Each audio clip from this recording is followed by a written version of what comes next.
Hey, and welcome to Matt and Jess TV. I am Matt And I'm Roast. Jessica Bun Bun. This is our reaction and review for The Pitt Season 2, Episode 5. We are starting to get to the point in the season where we can kind of see high tide around the corner. The Mhm. waves are coming in more and more. We keep seeing all these Westbridge patients show up.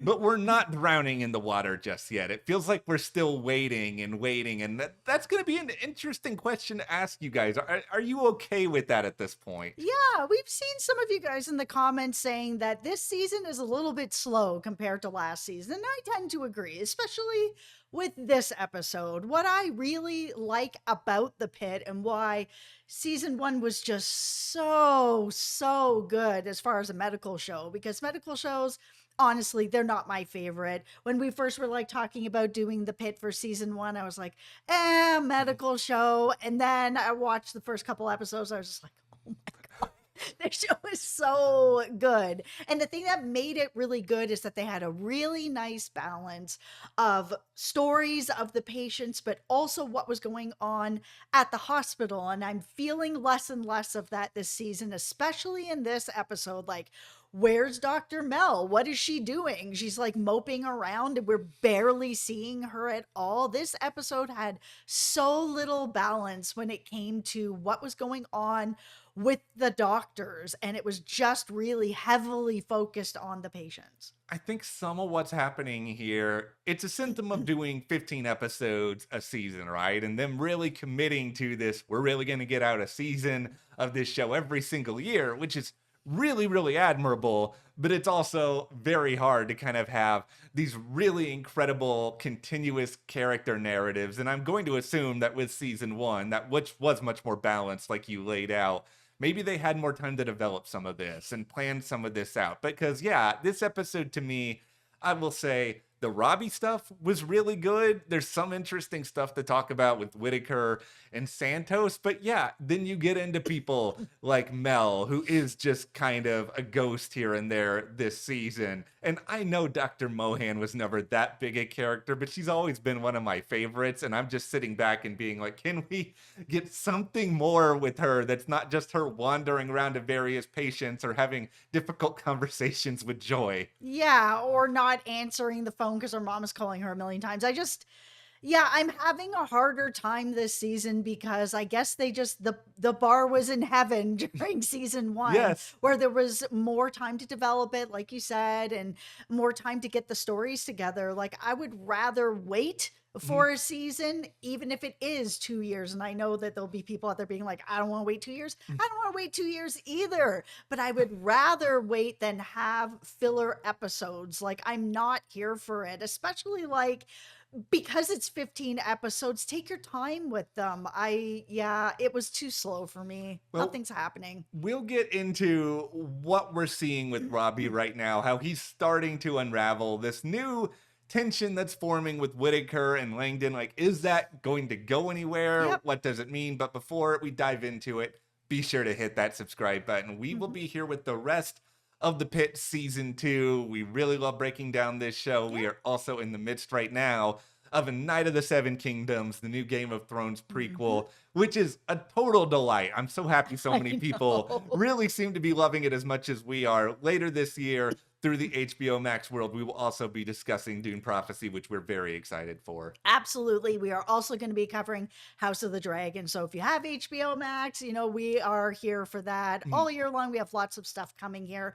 Also, if you want to check out our season 1 pit reviews, they are on our memberships. Mhm. You can join our membership and you can get all 15 episodes there. It's the only place that you can get them besides our Patreon as well. Mhm. And we are covering Hijack season 2 right now, currently. So if you want to check that out, you can check that out too. Thank you guys very much for your support there. We really appreciate It it. really helps us a lot here at the channel to continue bringing you these videos. So thank you. Thank you guys so much. And let's just dive right in to Dr. Langdon first and foremost, because I've always liked this character, but I Yeah, it's just great. feel so bad for him this season. It just feels like no matter where he turns, other than I guess Dr. Al, who wasn't around in season 1, Mhm. but Robbie's not respecting him. Robbie doesn't want to listen to what's going on with the patients he already has. And then we're adding on top of it Whittaker, of all people, is creating this tension and conflict between the two of them. Yeah, and I mean, correct me if I'm wrong, guys, but it also felt like Robby did the same thing right before Whittaker did it, except Whittaker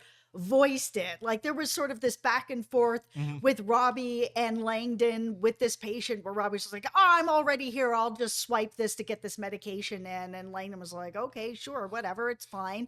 And then he goes in and he's talking to Whittaker, but Whittaker actually vocalized it and was like, oh, yeah, I'm right here. So I'm already his physician. So I'm going to be the person to just put this through, knowing that this was the patient that Langdon was the physician on, and Langdon was taking extra drugs off the top from Louis specifically. So Whittaker stepping in and doing that, I mean, later he's like, oh man, I think I stepped in it. Yeah, you did. That wasn't okay. No, it wasn't okay. And I know he wasn't trying Yeah. to be a jerk, but it's still like, come on. I think Whittaker's problem, and I don't know if this is a problem we can debate, it is just that he spent a lot of time in the 10 months since season one really building his confidence. It feels like this Mhm. show has set him up to be on the new Robbie pipeline where he is feeling himself. He's becoming more of a teacher, but one of Robbie's big character flaws is he doesn't really take the time, other than the patience, to think about the humanity of his fellow doctors. Yeah. He's clearly not thinking about it with Langdon at all this season. And No, that trust is clearly broken. it is 100%. And I kind of wonder, it may not be intentional, but somewhere in Whittaker's head is he sort of thinking, I don't know if Langdon's really ready for all of this yet. This is his first day back. I mean, maybe he is judging him in some way, shape, or form already, but there's something going on there that makes him feel like I have to step in. It's either I'm a better doctor than him or I don't trust him because of everything before. Yeah, it really feels like Whittaker just doesn't trust him. And because he is the acting physician right now, he doesn't want to end up getting caught with his pants down, that he ends up letting Langdon do this. If Langdon ends up taking the drugs again, then it's on Whittaker because Whittaker was standing right there and he could have just done it himself. But at the same time, Langdon's been in treatment for 10 months now. He has said it's a 5-year plan that he continues to be on. Yeah. Clearly, he's well enough to come back. He's been called back in. So you got to trust him at some point. A lot of time has passed. It has. And this is where I think it's all going for Langdon. So tinfoil hat time, everyone. All right. Langdon at some point, I don't want to say he's going to have a blow up on everybody, but he is going to get heated before this season is over. There's so much sprinkling of evidence about it where we've got everything with Robby, who's sending him off, undermining him. Now we have Whittaker taking his patients, even everything with Javati. And I know the whole Dr. J thing was presented as lighthearted. It's still another instance of, oh, I don't want you, doctor. Here's this other doctor who's going to do it instead. There have basically now been 3 doctors at this hospital that have supplanted him in 5 episodes. Yep. I want for him to stand up and be like, I am a good doctor, darn it. If you don't want me to be here, then send me home. I was brought back for a reason. I am clean. I am ready. Let's go. It feels like this season is setting up HR, like just a straight up complaint, Yeah. because I don't want to see Langdon, who already feels like he's in a tough situation because he did this thing. He's gone through treatment. There's this judgment on him, except Yeah. from Dr. Al, who's like, I wanted you here. So, I do trust you. Let's go, sort of thing. That everyone else is kind of treating him this way, that at some point, just blowing up is just gonna not help his cause at all. At this point, he just needs to go and file a report and just be like, I need some help here with this. I've done this part of my treatment. I'm still continuing my treatment. I have a 5-year plan that I'm doing. I'm working through it. Am I a doctor or not? Are you guys trusting me or not? These people are treating me a certain way and it's not okay. Bring in HR also on Santos. I said what I said. I would never, ever just sit back and let somebody come in and start calling me names and swearing at me. Yeah. No, thank you. You notice she only does it to certain people that you think she can get away? Yeah. No. I think poor Langdon is he's swallowing a lot of stuff right now because I think he is new to the hospital again. He doesn't want to ruffle any more feathers. And I think there's going to be a point where he realizes I have to do something. You are right. going to HR is the better, wiser move for his career than having a blow up. And he should. He's a doctor that's been cleared to come back. You can't continue treating him this way. No, and so it's sad from a viewer perspective to see all of this happen. I'm willing to put my trust in the show that they're going somewhere exciting with it, but Mhm. conversely, I'm very nervous to put my trust in the show doing anything interesting here with Santos and this whole I'm gonna sit down and really do all these charts just because we saw her mess up in season 1 and there really wasn't that many consequences to it. So I don't want to have confidence that she's gonna learn anything. Well, and she's messed up a couple times already this shift. I mean, she was wrong about the little girl and what was going on there. Yeah. Whittaker caught something that she didn't catch, so she was wrong there. And now, we've got Dr. Al coming down on her for the charts. But here's my tinfoil hat, All right. because Santos has said, oh, I end up usually staying late after work to do my charting. Okay, well, that should be fine. Like, if you are actually staying late, then stay late and do your charting. Why does it have to be done right now? It's because Dr. Al wants her to use the app. And Yes. that's what it is. Like, she's sitting there, going through this whole thing. And then you got Dr. Al roll up and be like, it'd be so much easier if you just use the app.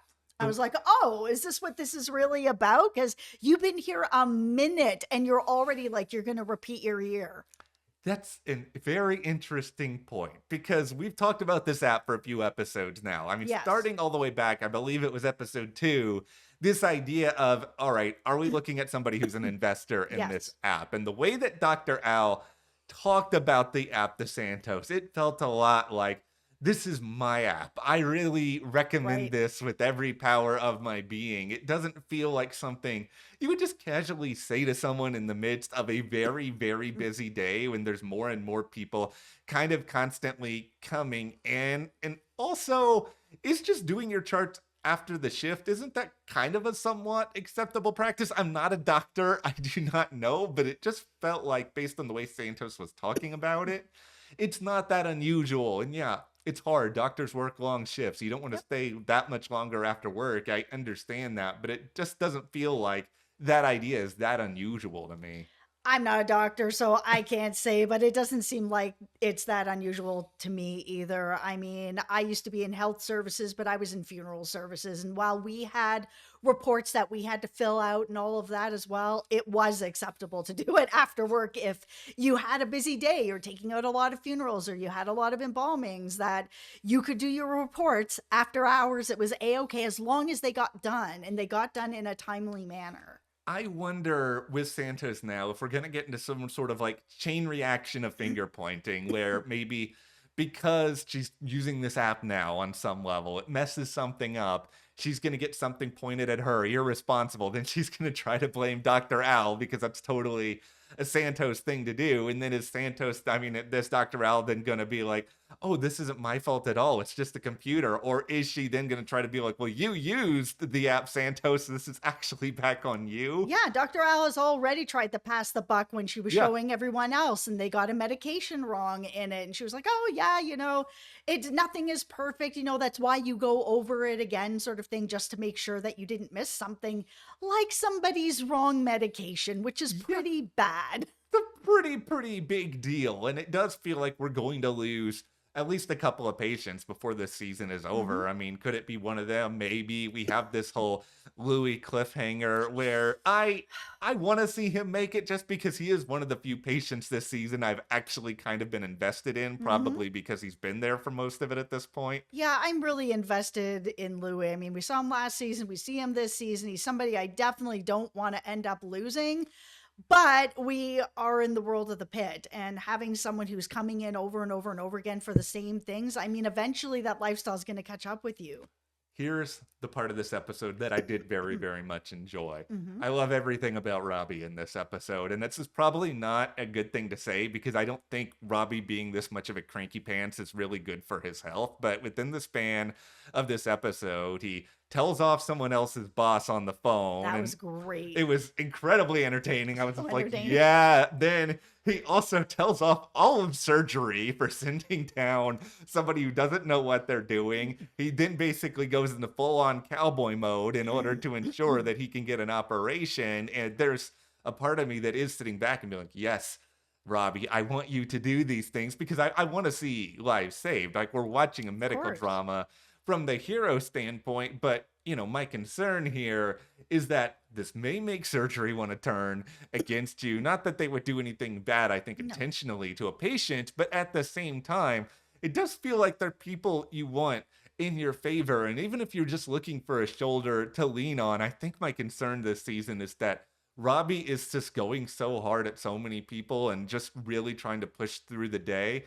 If he has another breakdown like he had at season one, who is really gonna be there for him? Because it feels like they're all just gonna get tired of him before the day is over. Except for Noelle, because she's kind of thirsty. Like her being down there 3 times or whatever it's been now in a 5-hour workday, girl.